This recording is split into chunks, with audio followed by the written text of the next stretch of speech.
All right, everyone. Not too long after the first time, I decided it would be fun to get Ronnie Younkins of the Goddamn Kicks band and the Blues Vultures back. That's Had a right.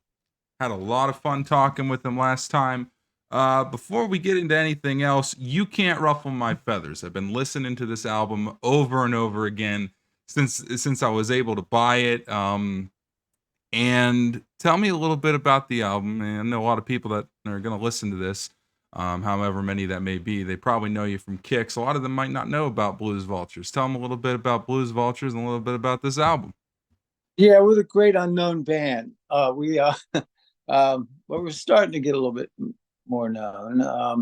The record is it came out 3 weeks ago, and for a year and 3 months, I worked diligently on the record, uh, along with the band, drummer Joe Manfrey and the other guitarist Rich Moxley, and I wrote most of the songs. Rich wrote the lyrics for track five, and a lot of the songs are about they're about my antics back when I was drinking and using, and I so some of the songs are and like Step Aside. You mentioned Step Aside, Mr. Hyde. Well, when I was drinking and using, that's who I turned into because I'm allergic to alcohol, and I turned into Mr. Hyde. So that's why I wrote that song called "Step Aside, Mr. Hyde."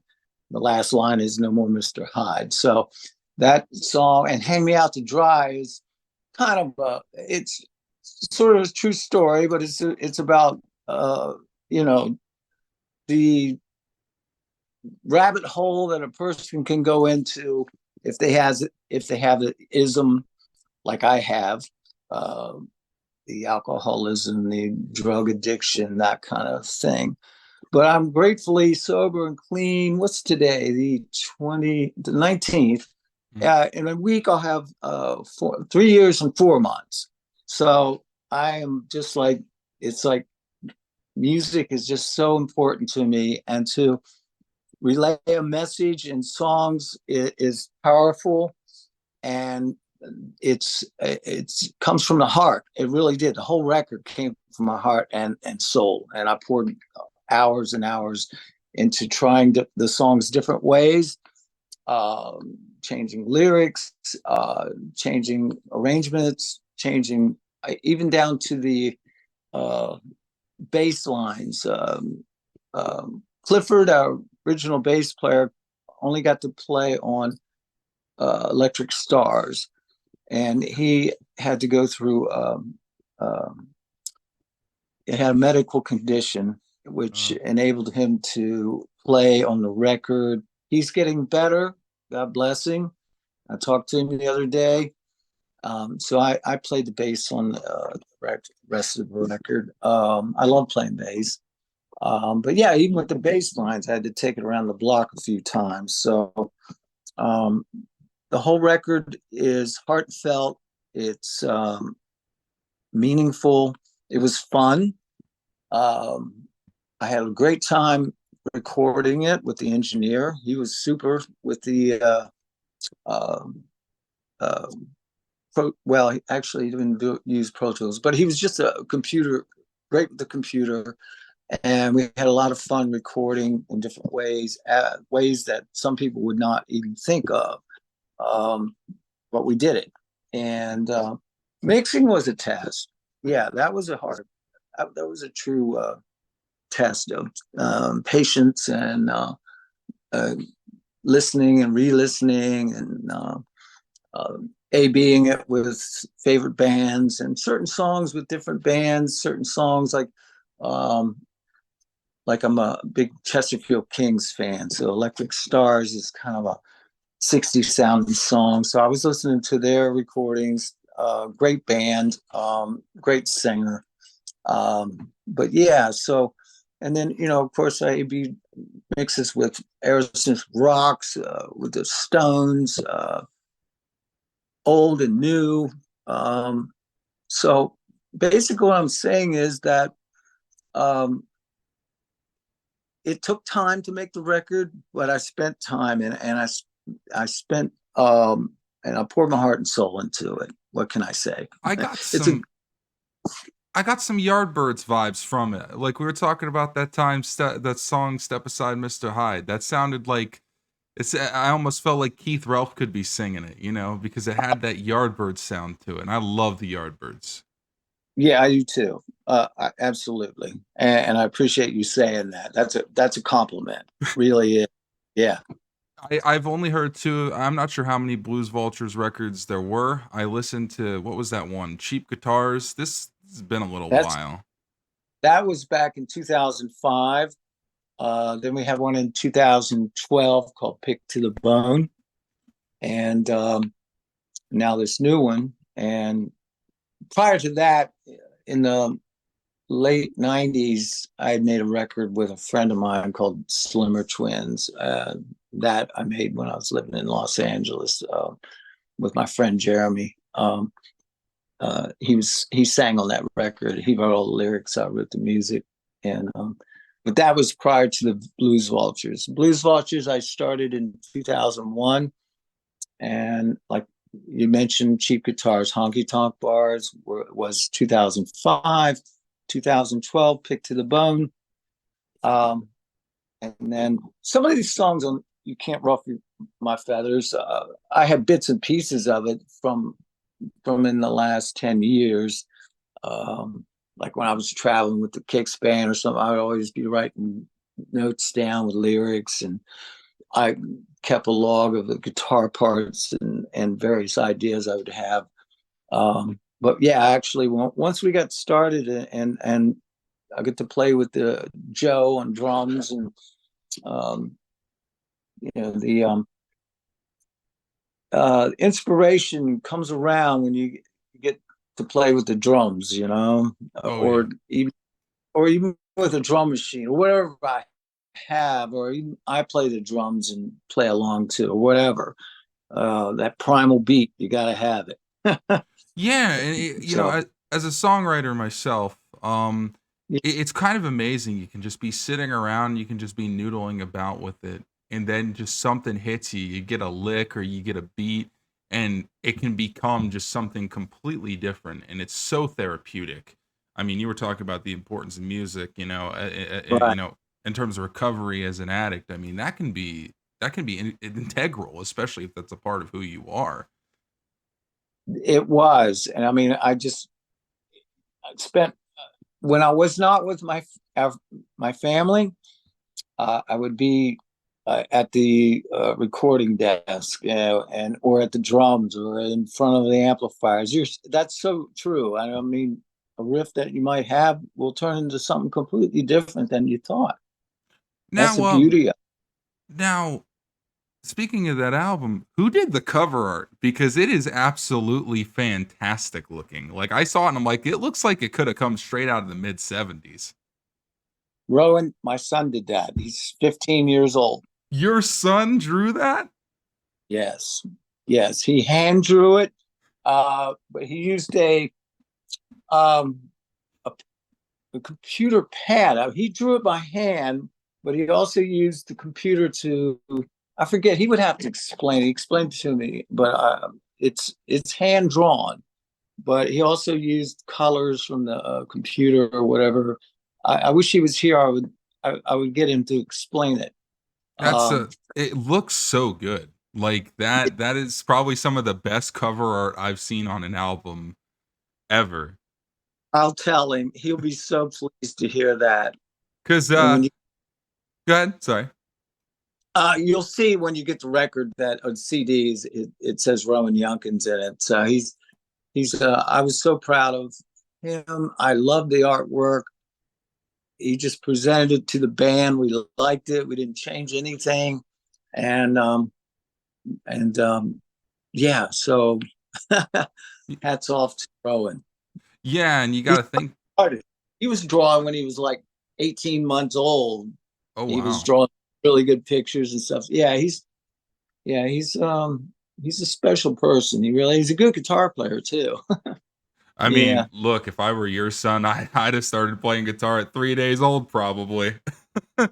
But Well, there was when he started picking it up when he was 8 years old. That's when I started, and then there came a point like 3 years later where Dad wasn't cool to be showing him licks, so he started going to another teacher. But now I'm cool again, so that's how it works. It's all wonderful. It's cool. I started a little. I started a little late. I started when I was 11 years old, roughly. I got a guitar for my birthday, and I remember my parents went out. I still have that guitar. It's just a little Raptor, one of the very basic starters. And I remember I got the amp and I turned it on, and I'm like, why doesn't this sound like rock and roll? I want to play some metal music. So I had to get Oh, another amp, things like that.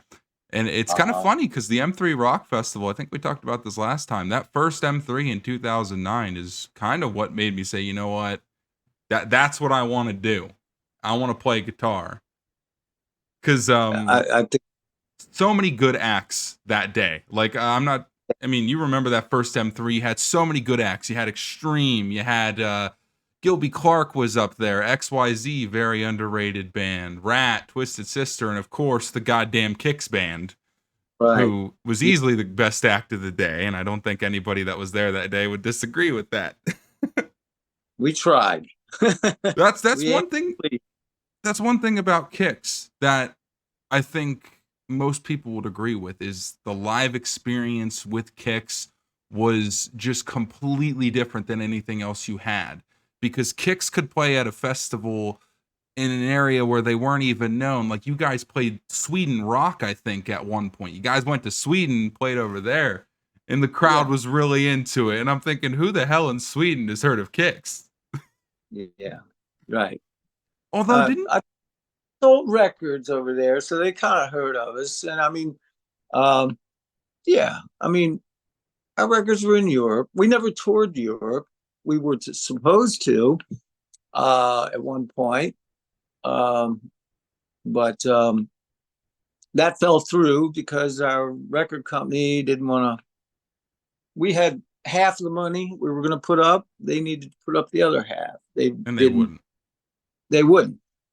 Um, so we didn't play through the heartland of Europe. We played in England a couple times, London. We played in Birmingham, of all places. Seen the castles going up through the country. Was that the That's where. Rockingham Festival? No, no, it wasn't. We played at a club there. It's Oh. a long. Yeah, Japan. We went to Japan 3 times. That was quite interesting. I love playing in Japan. I wish the Blues Vultures could go to Japan and play. I just absolutely love playing I there. saw the bootleg for that. There's a tape that wasn't released, but it goes around on YouTube and stuff like that. It Kicks in Japan. And what's the story behind that? How would you guys end up playing in Japan?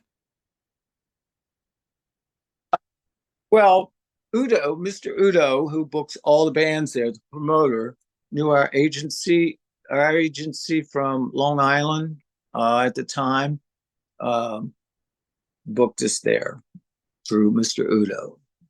Oh, He okay. booked everybody, big bands, small bands like us, and he books the Stones, but he books smaller bands too. He is the guy, and yeah, it was we got off the plane and there were like fans everywhere with our Blow My Fuse record. It was it was um it was quite heartwarming. It was overwhelming a little bit. I was just amazed. So and then we couldn't get out of a hotel, the Roppongi Hotel in Tokyo.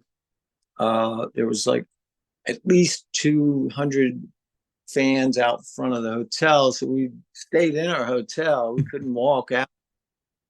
Um, but we would stay in Tokyo and then get on the bullet train and travel to Kawasaki, Osaka, Nagoya, um, and I'm forgetting 2 or 3 of the other cities we went to. But that's how we would travel there on the bullet train. And yeah, so it was cool playing in Japan. We went there 3 times. Was that a tour where you guys were supporting someone else, or was that just you guys? It was us, just us. Oh wow. Yeah, and N- we played theaters. I'd say we'll hold 2, 3 thousand people, and a couple clubs. But the yeah, it was big venues we played, and yeah, so it was um, quite a rewarding trip, and I got a lot of presents from the fans. Oh, Lots of presents. too many to take home? Yeah, we actually get a couple other suitcases to file everything, and I can't remember, but yeah, they were So really cool. Yeah, the fans are just awesome, and yeah, what can I say? True rock and roll fans, absolutely. now I gotta ask this because I hear Blues Vultures. I remember last time you were on, you were talking about how by the late '90s you were kind of sick of '80s rock. I mean, you would you describe yourself as more of a blues guy in terms of what you like than an '80s rock guy? Yeah, absolutely. Yeah, I would, So because how I did you grew up, fit in with Kicks? because I started the band with the bass player, Yeah. because I knew Donnie wrote blues rock songs, kind of Aerosmithy sounding. Mm. And I followed Donnie's bands when I was a teenager. I had bands I played in, and I'd go see Donnie and Jimmy, the drummer from Kicks. They played together. They were from the same town called Waynesboro, PA. And I would I went to see those guys play in a band when I was 16. Jimmy would have been 16. Donnie was a little bit older. He's 3 years older. And then I followed him from each band. He was in a classic rock band. Then he was in a glitter rock band when that was big, like the David Bowie era, Ziggy Stardust era, T Rex era. That was a great band. Then the band right after that, I heard him playing his originals in. They were called Jacks, and I would follow those guys. And when I heard that they were splitting up, I called Donnie. I said, "Let's start a band." And the songs that I heard him play were very Aerosmithy sounding, and we actually, Donnie and I, started playing with two of the guys from Jax. It was a singer and guitarist, and I think their drummer had quit, so we found a drummer to practice with. It didn't work out because we were so poor we couldn't keep the guys here. They were from Pittsburgh, PA, the singer and guitarist. So I called Brian, the other guitarist from Kicks, and he we moved into his basement and started practicing every day. And Brian is old school guitarist too. I mean, we grew up with the Beatles, Rolling Stones. I grew up with Jimi Hendrix, Aerosmith, early Alice Cooper, great Mm. guitar, two guitar band. That's what I grew up with. We were actually 10 years older than most of the guys that were in the 80s, locked into that hair metal Mm. thing. We were older than any of them. We just got lumped in with all those guys with that era. Mm. Uh, because our first record came out in 1981, and that was new wave era, so to speak. And the second record came out during that new wave thing that went on. And then Midnight Dynamite. At that point, we were traveling down the East Coast, down the West Coast, and Mm. we actually opened for Guns N' Roses at the Troubadour in LA. Their Appetite record hadn't been released yet. I don't even know if they'd recorded it yet. It was in November of 1985, and our agency booked us there because they said there's this band selling out the clubs in LA. So we Wow. opened. We opened for Guns. I mean, we were supporting our third record, Midnight Dynamite.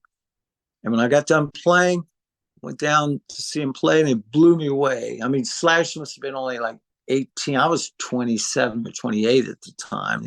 Those guys, most of those bands, everyone's 10 years younger than I am, or the whole band, Kicks band. Guns N' Um, Roses really, I think, was the most rock and roll of the 1980s era bands. Like a lot of them had that were deemed hair metal, things like that, hair rock, whatever they wanted to call it. Guns N' Roses didn't have that glam look to them, and they didn't have that glam sound. Like Appetite for Destruction, in my opinion, just has to be like one of the most purely rock and roll records of that it's entire decade. yeah, it's a great record. And that's Absolutely. why they survived when a Yeah, lot of bands from the 80s just did not throughout the 90s, I think. yeah. Uh, Yeah, absolutely. You're spot on with that. That record is a great rock record, which holds, like I just said, to the test of time. Absolutely. Speaking of new wave, I avoided talking about this last time, but there was a Kicks record that you did not play on that very Mm, much had that new wave sound. Do yeah, you, I do wasn't, you, like I just said, I grew up with in the 60s, and I saw these great bands in the 70s. I saw them all, Mhm. everyone. I was, and then for this change always has to happen. But the change into new wave was, to my ears, horrible. I couldn't stand it. I didn't listen to it. I just still just stuck to my roots like I always do. And yeah, that period, we did the first, we played together for like 3 years. It was Brian and Donnie, myself. We had a different singer and drummer. Mhm. And then a couple of years later, we had found Steve, and then Jimmy joined us. Um, and then probably a year or so later, we made our record.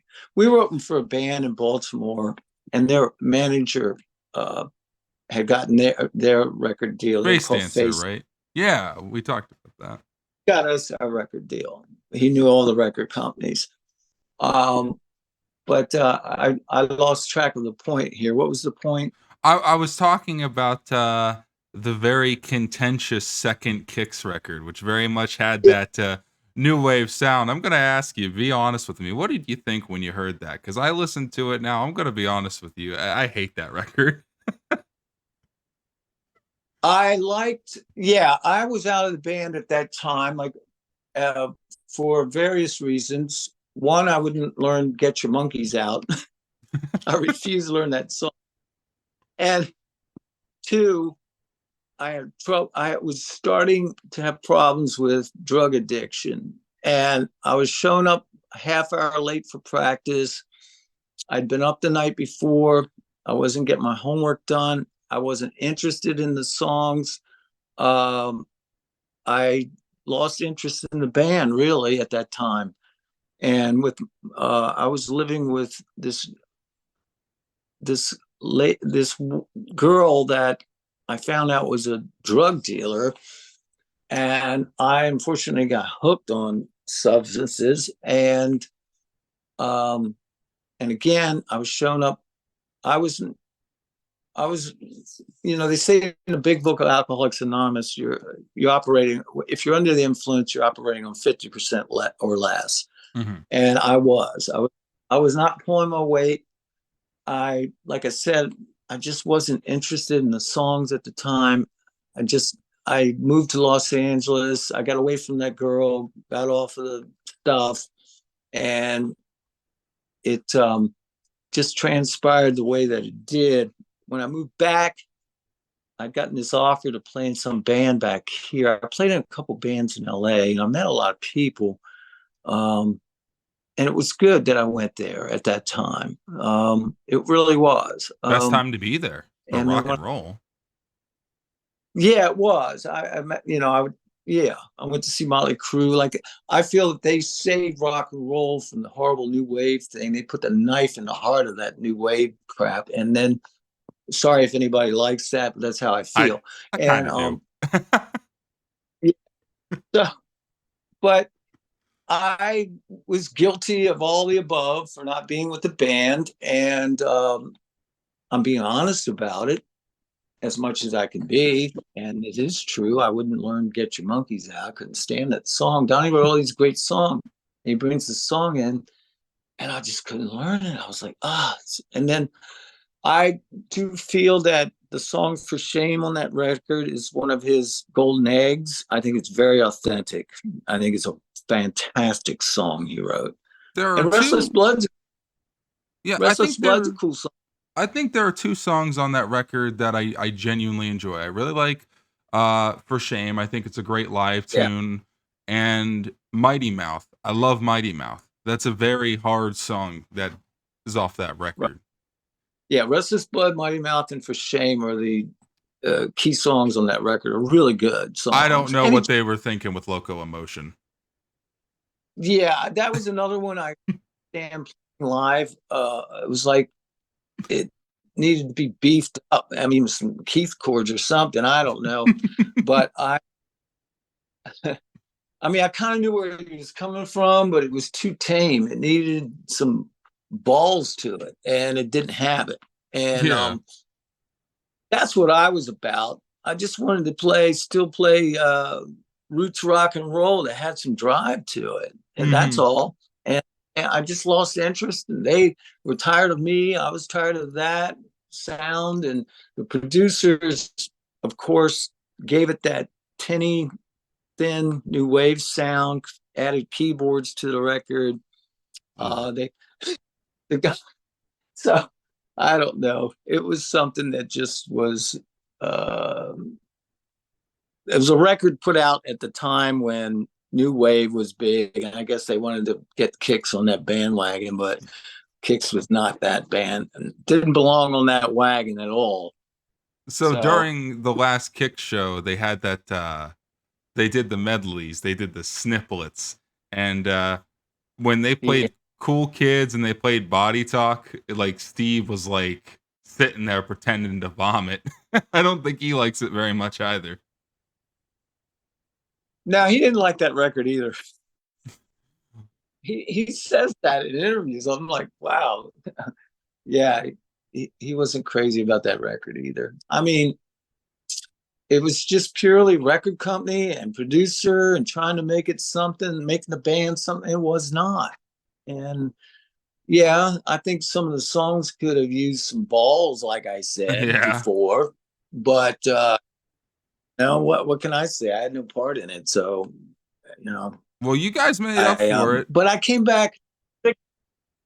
I did all the touring for it. I did a couple crappy videos we made when videos were just videos on videotape, Hmm. and we did those. And I was grateful to be there. I was so glad to be back in the band. And Brad played guitar on the record, and he went on to form Rap Child America, Hmm. kick-ass band. Great band. And yeah, so it all worked out for everyone. And I got back in the band, and, and just was glad to be back with the guys. And we better live than they did on the record, really. Hmm. Yeah. So Midnight Dynamite, I what think, can I made say? up for it. Yeah, what can I say? It just happened the way it happened. It's a getting on Midnight Dynamite. I will never understand why that wasn't like one of the staple records, like out of the cellar. You know what I mean? Like something that everybody had. I'll never understand why that wasn't like a massive record because it had everything you needed to be that. I think this is my personal opinion. We did the best that we could do traveling up and down the East Coast. And we did a short run in out west. Like I said, we opened for Guns N' Roses during that Midnight Dynamite record. And we created a following up and down the East Coast. There's no magazines on the East Coast. We didn't have the internet. Mm. There might have been a few people in New York City that uh, were involved with the magazines. There was Hit Parade, there was Cream, there was those are two big ones, and but those bands that lived in LA, there was a time that I felt we should have lived there too, because everybody's rubbing elbows with the people at the record companies and the rock magazines. Mm-hmm. That was the only source of media, and we barely got to be in those magazines. Not that I think that, but out of sight, out of mind. Sometimes we purely got our fans from playing live, and we had to win them through playing more and more shows and expanding our broadening our range, our radius of how far we out we played. And but yeah, that record probably could have done better if we would have had some press. Mm-hmm. And so what can I say?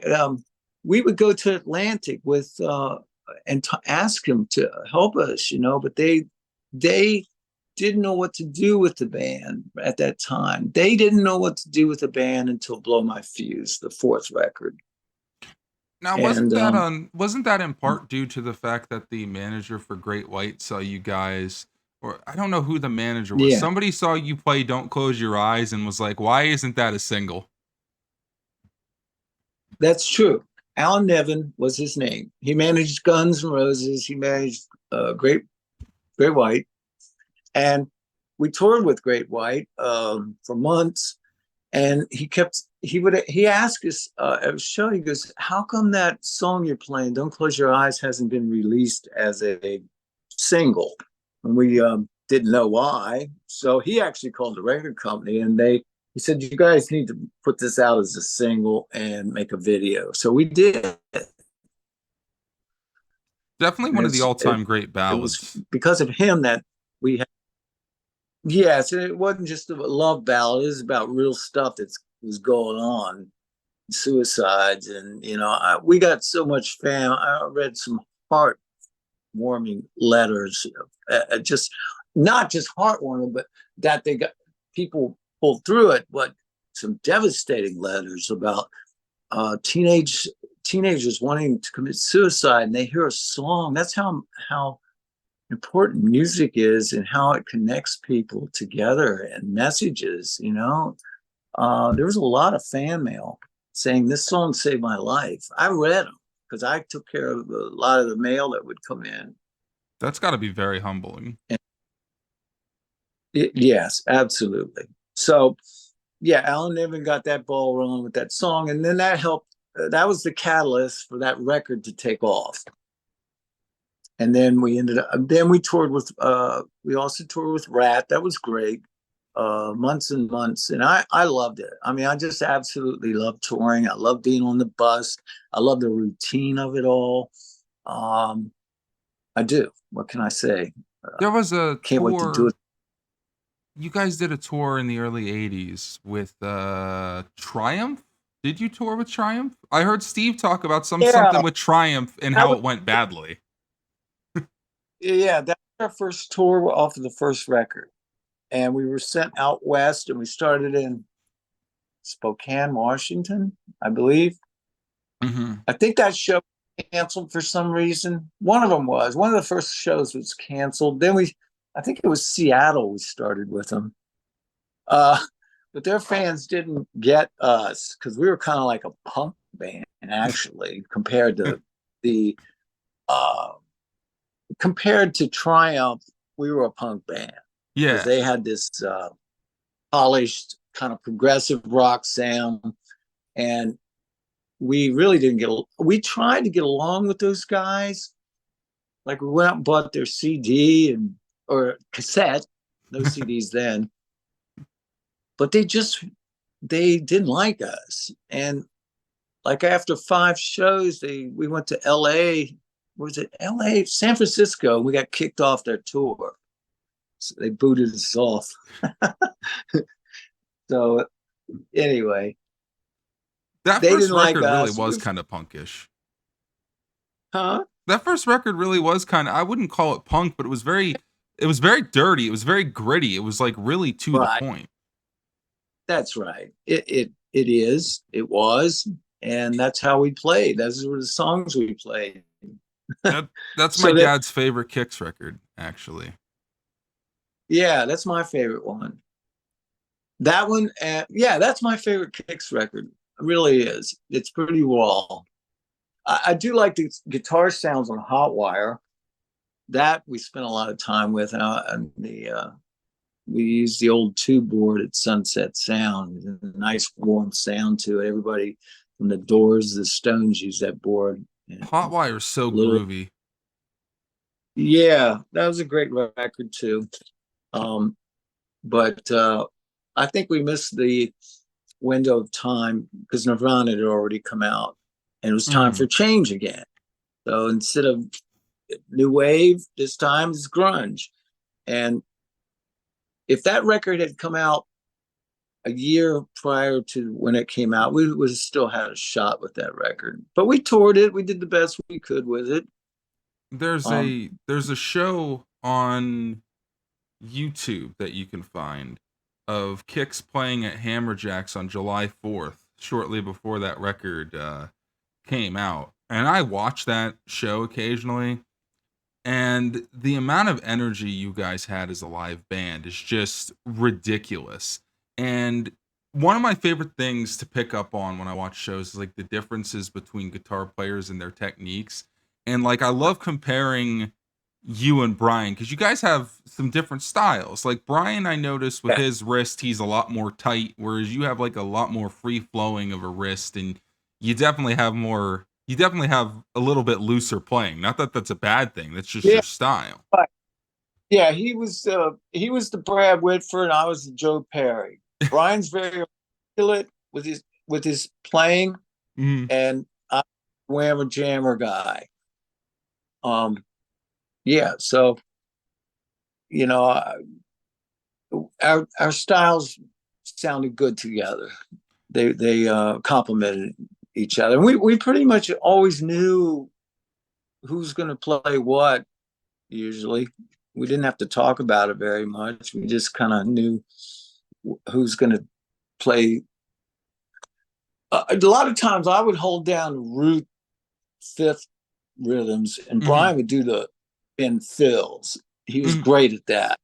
And then the melodic solos or the more articulate solos he would do, and the more whammer jammer kind of solos I would do. Mm. You We guys knew had a that. duo song. What was it called? Nutwagon, something like Uh, Nutwagon.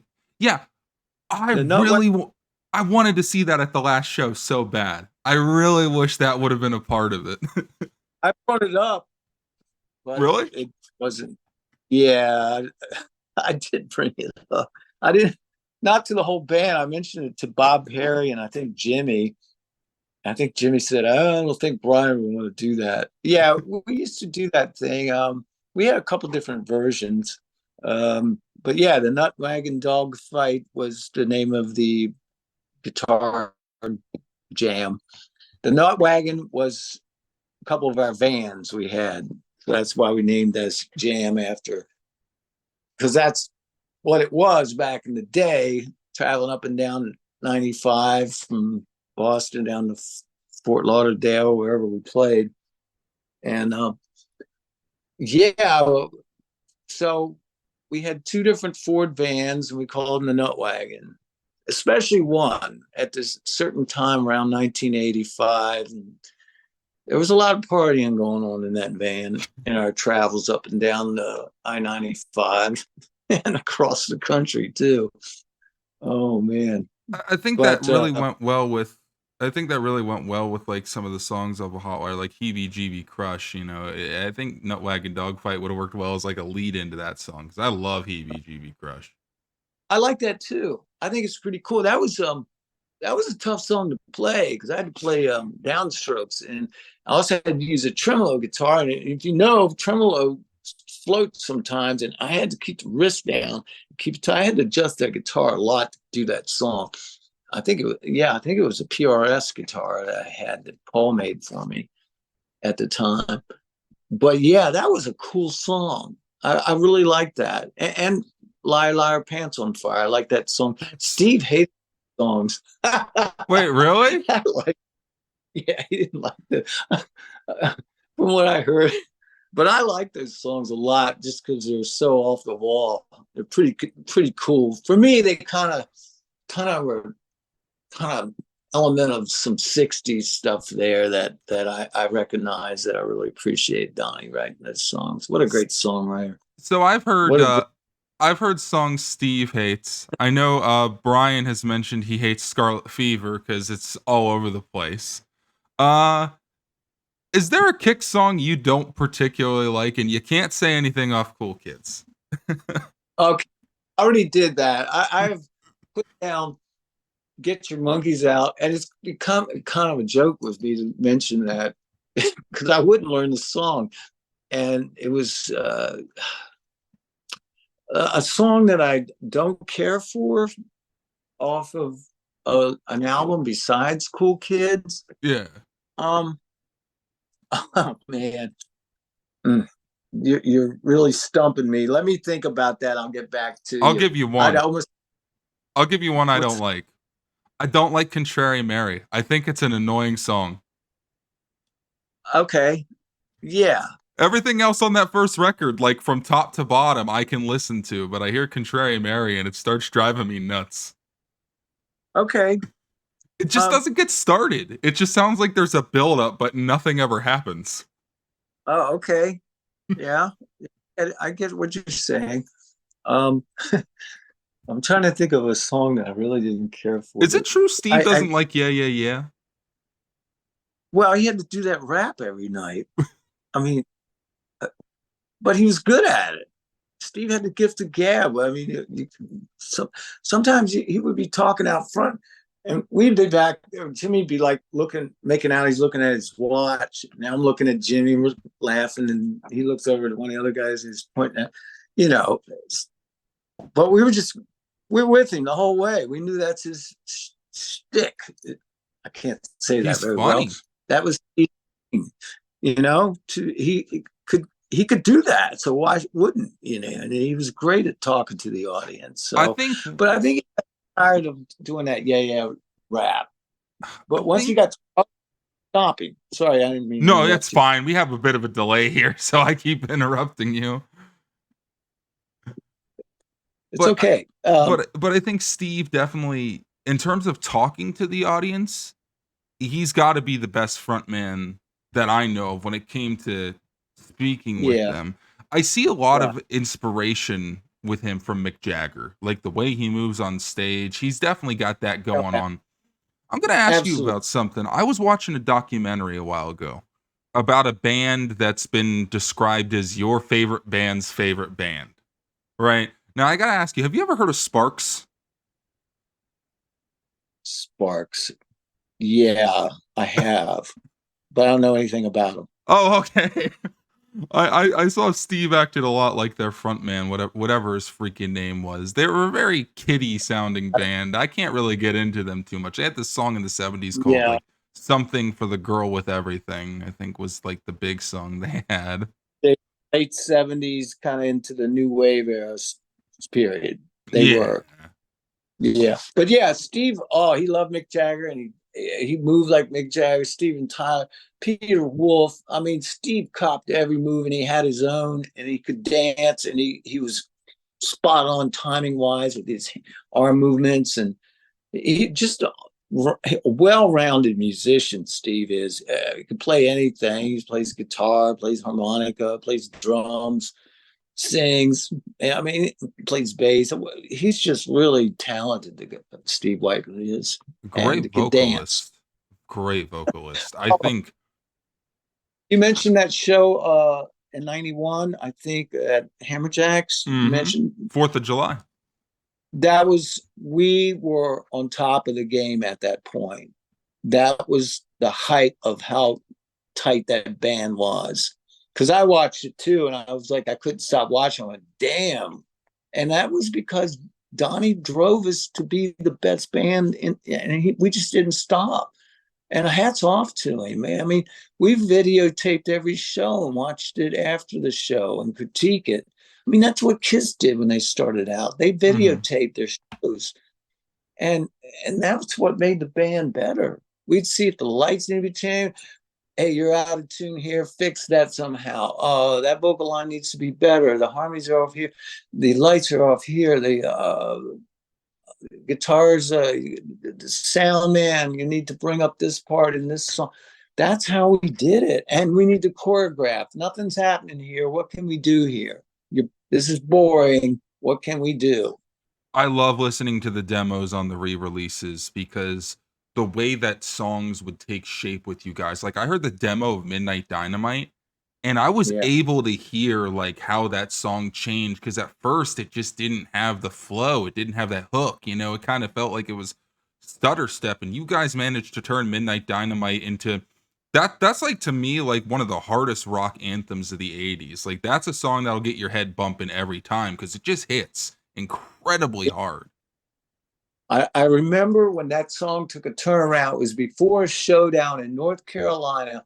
Donnie came up with this second guitar part that Brian played. It was kind of offbeat, and it drove that song. And that took that original version that you're talking about and took it to the next level. You're That's absolutely right. I love Kix's guitars. That to me is like what makes the Kix band the Kix band. Although Jimmy's Thank drums are still you. phenomenal, but you got Band, really. Kix But doesn't have a lead guitar player. Kix has two guitar players, and I love yeah, that. yeah. Um, but I would say Brian is a really good lead guitar player. I He really, really is. he's a very good lead guitar player. Um, when yeah, I mean, because when we started out, even though the first song I played with Donnie was Atomic Bombs, and then there was these other songs that actually didn't end up on the first record. Um, we had to play 3 sets a night, and we had to play cover songs and put every third song we put an original in. Mm-hmm. So there were songs that Brian, we did Heartbreaker by Led Zeppelin because Steve could sing it. Brian played that solo note for note. He even played the mistakes, Jimmy Page, where he just left them on there because Mm-hmm. he was cool about his playing. What did he say? Because I would do 3 takes and I'd take what I felt was the best one. It's usually first one. Mm-hmm. And he would just little glitches or like a little kind of a misnote in. It's Mm-hmm. character. I love it. Brian learned those little chokes on the guitar. It's amazing. He You was, know you're great yeah, when people want to imitate your mistakes. yeah, that's right. Yeah, I'm a huge that's Jimmy right. Page fan. I like I Good, said, we were talking about the Yardbirds earlier, and that's one of right? those. I hate it because they're in the Rock and Roll Hall of Fame, but most people, I mean, I'm in my late 20s. Most people my age group, I bring up the Yardbirds, they're like, "Who the Ooh. hell is the Yardbirds?" Oh, they were a big inspiration Roger for. the Engineer is like one of the most incredible blues records I've ever heard in my life. And I really wish that would kind of make a comeback Uh-huh. cuz I Yeah. love blues rock. And I'm glad you have a band that's kind of putting out new material with that as well. Although I'll admit I've Oh, never seen the Blues Vultures cuz I live in northeastern Ohio, but I'll probably end up swinging down to Maryland at some point. I mean, come on out. We're playing at the Whiskey A Go Go in Los Angeles. Get a flight out there. Come on out. We're September 6th. It's coming up at the Whiskey. That's gotta be fun. That's a very famous venue. I know. It, I'm a huge it is Motorhead fan, and Motorhead right. has a big history with the whiskey. And up the street. I mean, I would always see Lemmy at the Rainbow, which is right Oh, up the end of the block. you Yeah. you you met up with Lemmy a couple times. I didn't meet up with him, but I Oh, knew him kind of like, hey, how you doing? Because my ex-girlfriend was there, like merchandise girl. She used to live here on the East Coast. She moved out west and became friends with him. And she would do their videos. And every time they come around, I go see him. And, I was, go backstage and say hi. And Phil was a nice guy. Phil Campbell. I never met mhm. Fast Eddie Clark, and I never met Phil the Animal Taylor, but uh, Phil Campbell was a great guitar player, nice guy. He Lemmy still was is. cool. Yeah, he still is. But yeah, I mean, I didn't, you know, we crossed paths. We actually opened for Motorhead once. Really? Um, Kicks? well, we didn't get to play because there was this huge storm that came through, and all the gear got soaked. Oh, And the we didn't get to play. We were the support act. I forget who played second. They didn't get to play, but Motorhead played. But at that time, everything dried off enough, and yeah, that was a yeah, that was I forget where it was, somewhere on the East Coast, but yeah. everybody Um describes Motorhead as metal, but Lemmy himself always said they were a rock and roll band. I'll never they are. understand because the thing Man, is, he got his inspiration from like Billy yeah, Fury, right? Like in yeah, Fats Domino, like he got his yeah. inspiration from that kind of rock and roll. It was just hopped up blues on 20. That's it. It was Motorhead on 20, and it's blues rock. It really is. I love Motorhead. He I really said did. if he could be, I'm gonna pose a question to you that was asked to him once. Somebody asked him once, like, if you could be in a band that wasn't Motorhead, what would he be? And he said it was ZZ Top. So, if you could be in a band that wasn't Kicks, if you could have been in any of them, what would it have been? I'd have to say Aerosmith. Love Aerosmith. Yeah. It would have to be Aerosmith. Yeah. They have so much fun on stage. And second in line to that would have been the original Alice Cooper group, the You know, original band. I should listen to Alice Cooper a little more. I'm actually not terribly familiar with his earlier material. I'm familiar with his later Yeah. material. Yeah. Check out, it's called uh, Love It to Death. It was released in March of 1970, and I don't know, I was like 14 or 15. I wore the grooves out on that. That to this day is one of my top favorite five records. It is the two guitars. Listen to those guys. And Glenn Buxton, what a good lead guitar player. I mean, it was amazing. Great songs. Love It to Death. It has I'm 18 on it, the rock ballad, Oh rock yeah. ballad, anthem type song. Oh yeah. No, I'm Yeah. familiar with that. And Is It My Body's on that record? Black Juju's on that record. Ballad of Dwight Fry. Uh, a really cool song called "Caught in a Dream." Great record. Did Kix cover any Alice Cooper early on, or Um, I did in my teenage bands, but not with when we started out. We didn't. I don't know why, um, but we didn't. now? I was gonna. This is kind of unrelated, but it's Kix related, so it's fair game, I suppose. In 2012, we got a live DVD from Ram's Head. Was there ever any discussion of having a live DVD or anything like that about the last show, or is that just not something we can ever think about? I don't know. I wasn't really involved with that. Oh, okay. Um, I just was asked to come play because, as you know, I did not play with the band for the last 2 years. A Mhm, year of that time, locked in a rehab and was not able to leave the country, leave the state. mhm. Um, and so when that show was put on, I was just glad to be asked to come and play. And Bob was quite helpful with me getting the gear together.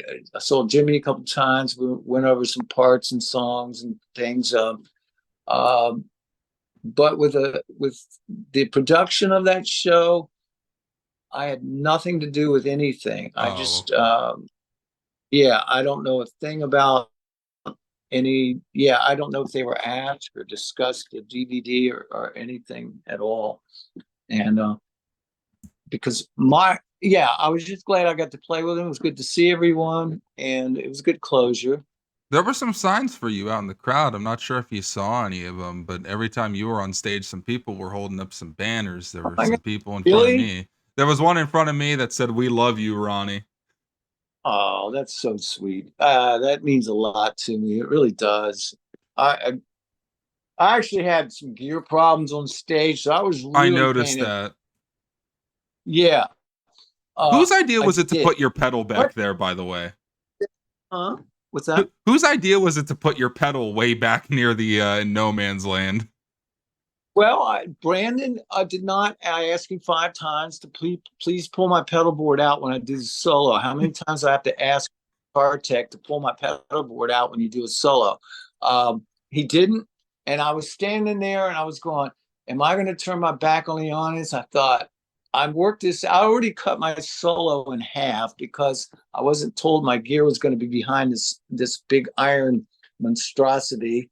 Um, but it was shoved down, and my amps were so far down I could hardly hear them.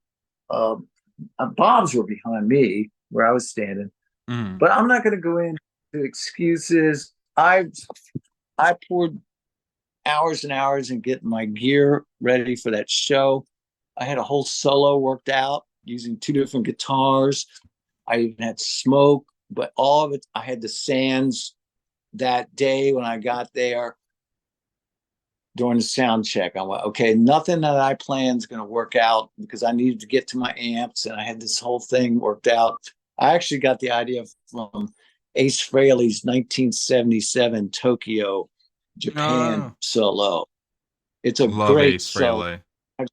Yeah, I got so many ideas from that. I kept watching it and watching it. And but none of it worked out because of where the gear was put. So I had to improvise, shorten it, and yeah, my pedal board was not put out, even though I'd asked, and I had it set up to be extended and put out next Mm. to me.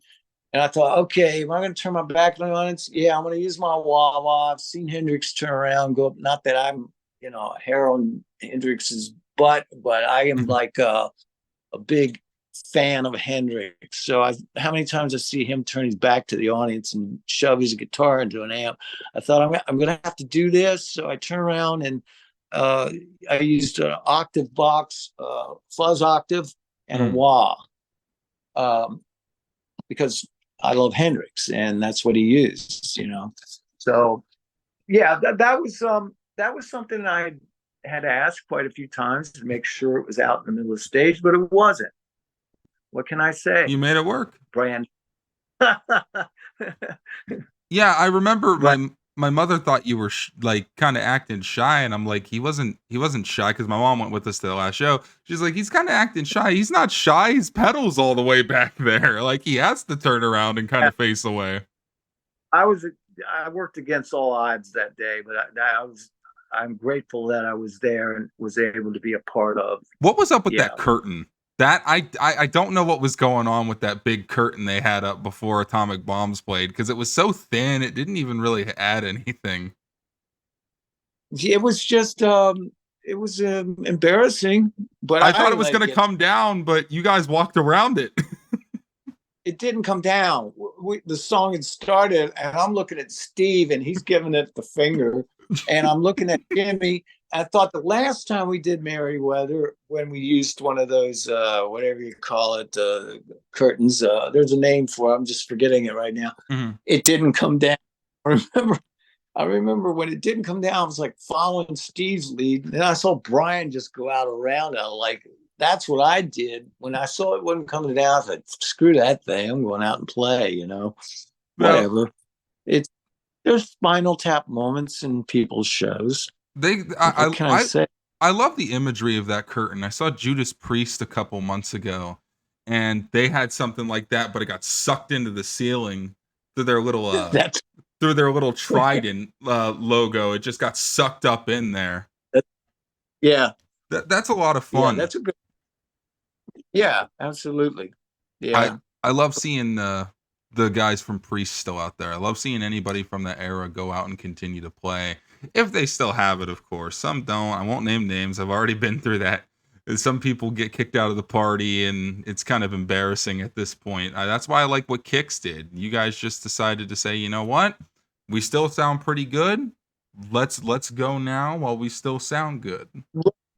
Yeah, I respected those guys for making that decision. Absolutely. I love those guys. What can I say? They're your They're my brothers, man. brothers. Yeah. I was They about to say are. they're like your brothers. Yeah. What can I say? I mean, So you had many a very years, long career with them, man. 38 years, 38 years together. You know, I was I four was for them because I didn't play in the band for 2 years, the last 2 years. I was Yes. looking at I was looking at the timeline of the band. It looks like Kix actually lasted just as long after the reunion as they did when they had originally formed. That's true. It was actually longer. Really? Yeah, yeah. Because for 18 years, I was in a band with Donnie Purnell. Mm. And when it reformed, 2003, that was 20 years, 2003. So, yeah, 20 years.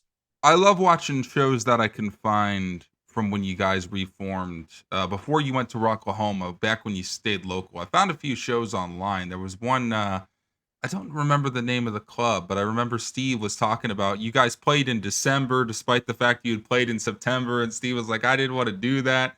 And then he said there was a club owner named Bob, and he was like, well, how about we pay you a fucking boatload of money? And then you guys came out again. Yeah. Yeah, because I lived, like I told you earlier, in the late 90s. After Kicks split up in 96 when Donnie was in the band. Mm. And we didn't get back together till 2003. So there was like 8 years where we all did our own thing. So I made the record with Jeremy, Summer Twins, um, and I then I put the Blues Vultures together in like 2001. So I was playing gigs with Steve's band, Funny Money. I'd be opening up for Funny Money and Blues Vultures. And then I guess the club owner, Bob, he thought, well, you guys are already up there. Why don't you just get Brian to come in and do a kick set? So that's how it worked Four out. fifth kicks is what you called it. Because it was out of uh, pure admiration, pure, what's the word? Appreciation to Donnie. I just, at that time, I just didn't feel it was right for us to go out and play without him. And yeah, but that was changed after that because I didn't know we were going to keep doing it. So Mhm. the only time I played was Thunderdome. We called it 4/5 of Kicks because I just didn't think it was. It wasn't Kicks without Donnie, but Mark is a great bass player. He was an asset to the band. He came in at a time when Steve and Jimmy felt that we needed him, and he wrote good songs. What can I say? He was an asset to the band. He was a big And reason you guys got Rock Your Face Off the ground, if I recall, because he had that studio. yeah, and he wrote most of the songs on that record. Steve wrote a few. I think Brian wrote one. Did you Yeah, did you ever get a songwriting credit on a Kicks record? Because I've been through it. I think I saw one on the first record, I maybe. never wrote a song with the Kicks band. Oh, okay. Uh, I think my name, Donnie, put my name on a couple songs on the first record. I It was nice of him. I what do didn't you write it. before we get because we're gonna wind down here in a few minutes. What do you think of Funny Money? Do you ever listen to them in your spare time? It was well, again, it was like to my ears, it was a little more geared, maybe like an ACDC kind of thing. Um, I don't listen to ACDC. I love Angus Young's lead guitar playing. He's a great blues rock guitarist, but I never listened to ACDC on my own. I never put them on. Um, I'm always listening to Stones or Jimi Hendrix or early Alice Cooper. I listened to a lot of the early '70s bands like Slade, Love T Slade. Rex. I listened to New York Dolls. I listened to all Johnny Thunder's solo records. I just was never big. I don't know why. I just never really appealed to my ears. But I do love Angus's lead guitar playing. Like I said 5 times, a lot of times when we were doing Kicks records or songs, uh, Donnie would say, "You know how Angus plays this one thing," and I would go and listen to Angus. How I mean, what a great guitar player! What a great band! It just wasn't a band I listened to. That's all. It's interesting because I heard an interview with Steve a few years ago. He was talking about when the last Funny Money record came out. Bo Hill had tried to persuade him to call it Kicks, and he had said, "Not without Ronnie and Brian. I'm not doing that." Oh yeah, well that's very I admirable love of the him to respect say. you guys have for each other. Like I love that. Yeah, that's cool, and I appreciate him saying that. Yeah, so but yeah, those you were talking about all the demos for the Midnight Dynamite era. I had kept those in good containers. Even when I lived in Los Angeles, I kept them back here at my parents' home before they passed away. And then I turned them all over to Mark Schenker, probably, I don't know, probably 2011, maybe something like that. I thought, and my wife was like, "Ronnie, you have all these demos. What are you going to do with them?" And I had the 16 track reel to reel machine. Mm.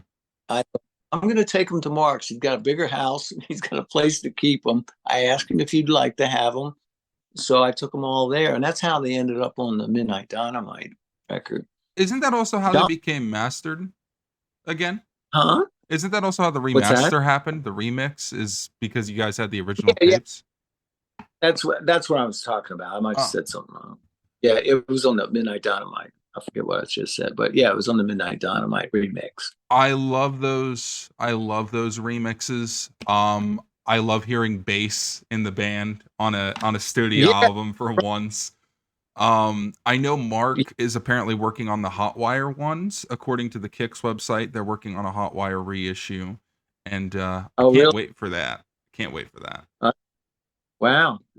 Yeah, I'm sure there's some demo. Yeah, we made plenty of demos for Hotwire. For 6 months, we made demos, and yeah, so he has those. I gave them to him. Yeah, Donnie gave me all the. We split up. Donnie goes, "I don't want these. You want them?" I went, "Yes, I'll take them." And I kept them in good containers and kept them. I think Mark had to get them baked. The yeah, tapes, the yeah. oxidized, and I'm sure he did that. So yeah, he has all that stuff. You've had some. So that's cool. You've had some time to think about it compare because I had asked it about a half hour ago. Maybe now you've had time to think about it. Any Kicks track that's not Cool Kids that you just don't care for? Man, I would have to look at. I don't have them in front of me. Um, yeah, Man, I got I, you I on the really hot can't. seat. I can't answer that question. I'm trying to think of one that I would have to say that Scarlet Fever was kind of a thorn in my side. That song probably was my least favorite. I can't play along to it. I've tried 1,000 times. I can't. It's just too all over the A place. herky jerky. I get it. It It's was a like good three song. songs. It was, yeah, it was. Brian and I cannot come up with a solo for that song when we recorded Midnight Dynamite. And so uh, Bo Hill had a guitar player come in named Mike Slamer, and he could play that Van Halen style where finger tapping. Hmm. So that's what you on Midnight Dynamite, the original version. That's not neither Brian or I. You could tell if you listen to it. And Mike was a great guitar player. I had to learn his solo to play it live. So I ended up going to Trenton, New Jersey when he lived there. We're talking 1985, 86. I stayed with him for 4 days. He taught me how to play the solo. I learned a lot from Mike. We ended up becoming friends. I ended up writing some songs with him. And what a great guy. That He's name from sounds England. familiar. Didn't he go by Chet Wind for a little while? Was like didn't he do Warrant's first two albums? I really don't know. Oh, okay. I don't. Yeah. But Mike, and then I would run into him when he moved to Los Angeles during our probably Blow My Fuse era. And Yeah, he was a great guy. He was from England. He actually, Eric Clapton was his favorite guitarist, but he said when he moved to the States, he had to learn Van Halen's style because that was big Hmm. and like was always big. But I mean, he learned how to play that and he play it well. And he had a lot of phrasing and great guitar player. I learned so much from Mike, and hats off to. Then when we did the remix, I redid the solo on the. I put my own solo on the remix on Scarlet Fever. Yeah, I know they brought that song back in like 2021, 2022. They started playing it a good bit. It Yeah, was yeah. it was played at the last show, and I'm glad they brought something back from Midnight Dynamite. I'm kind of upset. Well, not really upset, but kind of like, man, I wish you guys were Kicks in general would have done the same thing they did with Blow My Fuse, where they would have played the record from top to bottom. Because that was a lot of fun when you guys did that. Like, that was a blast when you guys played that whole record top to bottom. Yeah. Oh, yeah, yeah. You picked the Uh-huh. right time to do it, too, because Steve could still hit those really, really high notes. Like, what was it? Piece of the Pie is really hard to sing. Like, that is a really Yeah. tough song to sing. But Yeah. I've had you for about an hour, 10 minutes. I want to say thank you, first of all, for coming on again. Thank you for having me, and thank you so much for listening to You Can't Ruffle My Feathers, and I appreciate you. I would have sent you a CD myself, but you already got one. If you need another one, just please contact me and let me know. I'll send you one. For sure. And it's you're a phenomenal guest. I can go off the beaten path with you. We can just kind Uh, of go out into the brush, and it's still fun. That's how you know you have a great guest. yeah, yeah, absolutely. Well, I And always, anytime, man, and I appreciate it. And my family again thanks you because I'm trying to make money and keep things going here and continue to play. So it's all we all have to survive.